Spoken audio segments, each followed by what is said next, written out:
Hello, welcome to Political Observation X83. My name is Ella and my first video show is about political observations around the globe.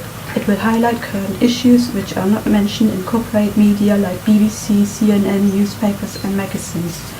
This show will open your eyes and gives you more understanding what really goes on behind curtains. In the end, you will be able to judge for yourself, and also it could benefit you to stay safe and be prepared. In this first show, I will talk about England in general. As a political observer, I have noticed a lot of things happening in England.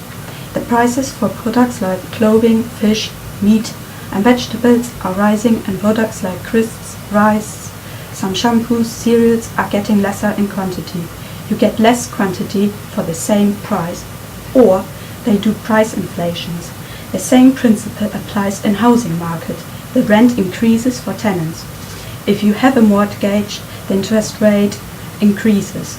In social housing, there are not enough houses available. Many are on a waiting list and it could take years to be housed. There are not many options available for young people who finish their education. Even for elderly people there are problems with housing.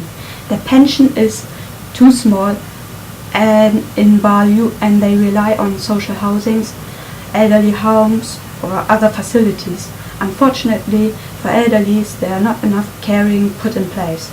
Due to funding problems in mental health and elderly care, some residents, rehabilitation centers, dementia care facilities, respite care had to be shut down. Those acute physically and mentally ill people or vulnerable adults end up neglected and abused. There is no funding in place.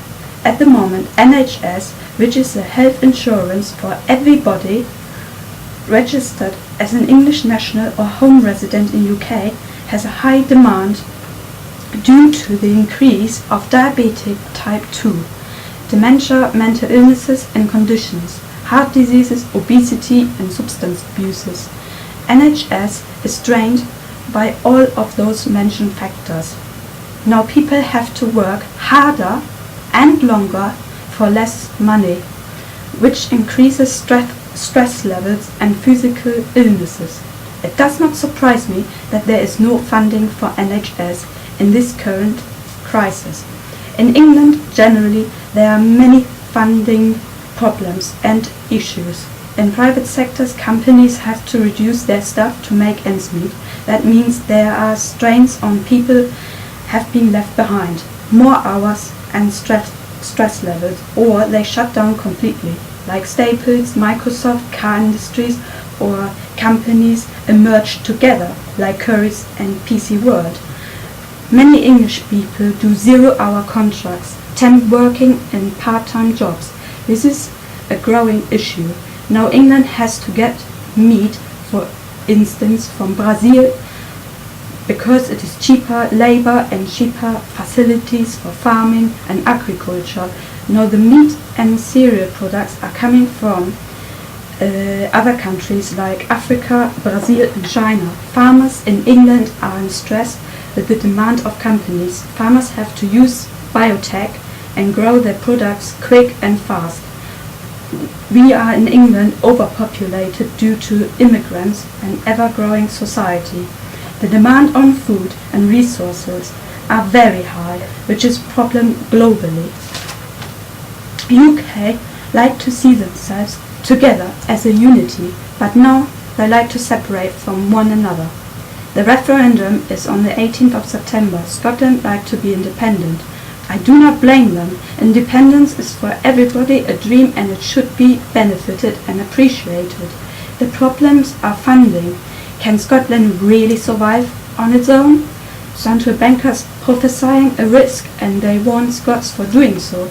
Bankers are afraid that Scots in the future need bailouts. England has gold and Scots are safe staying with England. David Cameron does not like the idea of separations. Everything has pros and cons. Scotland has a very good military facilities and Helensburgh near the Clyde. They process and arm nuclear bombs highly good tanks and air forces. England sees a risk there. In my opinion, Scotland should stay with UK. Scots are fed up of Westminster's austerity levels, monarchy and spending cuts. I do not blame them for the decisions, but they should take in account the global economic crisis and finance issues. It is not wise to separate now. They should wait until 2016. There will be another recession and economic crisis. Every 7 years, this recession hit us since 1929. Last recession was 2008 and before 2001. Before 2001, it was 1994 and etc. I hope this information was useful and it gives you general knowledge what is currently going on in UK. In my next show I will talk about current issues, about Europe and how England is coping with European demands.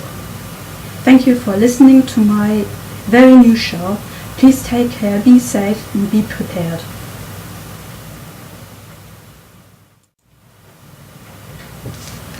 Hello, welcome.